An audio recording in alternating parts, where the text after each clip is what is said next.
Bonjour ou bonsoir, tout dépend à quelle heure vous regardez cette vidéo de votre chroniqueur habituel de l'ODJ Média et de la web radio R212. Aujourd'hui, j'aimerais vous parler d'un reproche étrange que j'ai reçu. On m'a dit « Tu oses écrire alors que tu n'es pas écrivain, alors écris comme Hemingway, sinon pose ta plume. » C'était affectueux, presque bienveillant. Mais écrire comme Hemingway, c'est une mission impossible sur tous les plans. Mais c'était aussi un défi. Vouloir écrire comme Hemingway, c'est vouloir aimer sans fioriture, mourir debout et vivre à genoux jamais. On croit qu'il suffit d'un cigare, d'un verre de whisky et d'une machine à écrire pour produire des phrases inoubliables. Mais écrire comme lui, c'est refuser de tricher avec soi-même.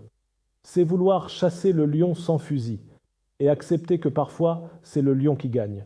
C'est une posture presque suicidaire, un art du dépouillement radical. Hemingway écrivait sans décor. Il écrivait comme on saigne, sans pause, sans pansement, et surtout sans se cacher. Mais ce dépouillement n'a rien à voir avec la simplicité qu'on enseigne dans les ateliers d'écriture. Le style d'Hemingway, ce n'est pas le sujet verbe-complément, ce n'est pas éviter les adverbes ou faites court, non, c'est la transparence. Et comme disait Cocteau, ce qui est transparent est difficile à voir. C'est une écriture qui cache l'essentiel sous la surface, à la manière d'un iceberg. Les mots sont là, mais l'émotion se trouve dans les non-dits, dans les silences entre les lignes, dans cette pudeur féroce qui dit sans dire. Voilà pourquoi les imitateurs échouent. Ils copient la forme, mais pas la blessure. Et pour pouvoir écrire ces silences, il faut avoir traversé le bruit, celui de la guerre, de l'amour impossible, du doute permanent. Hemingway n'écrivait pas des histoires, il écrivait des blessures. La guerre, l'alcool, les femmes, le silence, la solitude, tout cela n'était pas du décor. C'était la matière brute de ses livres. Vouloir écrire comme lui sans avoir vécu l'extrême, c'est vouloir jouer du jazz sans avoir connu le silence. On écrit avec ce qu'on est.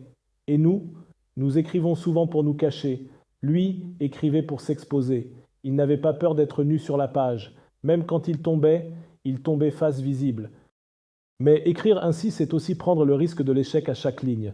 Écrire comme Hemingway, c'est vouloir dire la vérité, même quand elle vous défigure, même quand elle vous fait perdre vos amis, vos illusions ou votre santé mentale. Ce n'est pas un jeu, c'est une mission impossible, parce qu'elle exige une honnêteté totale.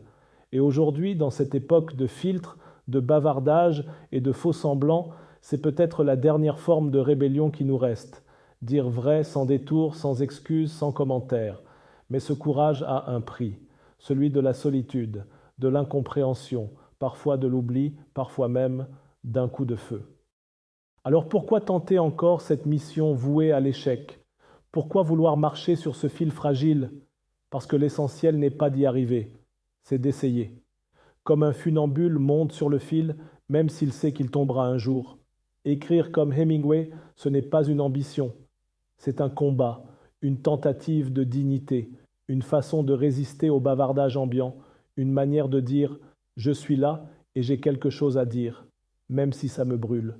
On n'écrit pas comme Hemingway pour briller, on écrit comme lui pour survivre, pour affirmer que dans ce monde qui maquille tout, il reste une place pour la vérité nue, même si elle est moche, même si elle est lourde à porter. Alors oui, j'ai été apostrophé par des amis qui me veulent du bien. Ils m'ont dit « écris mieux ou ne le fais pas ». Je leur réponds ceci, j'écrirai tant que j'ai peur, tant que je tremble, tant que j'échoue, parce que c'est là que l'écriture commence. C'était votre chroniqueur Adnan Ben Chakroun pour l'ODJ Média. Et à très bientôt si vous le voulez bien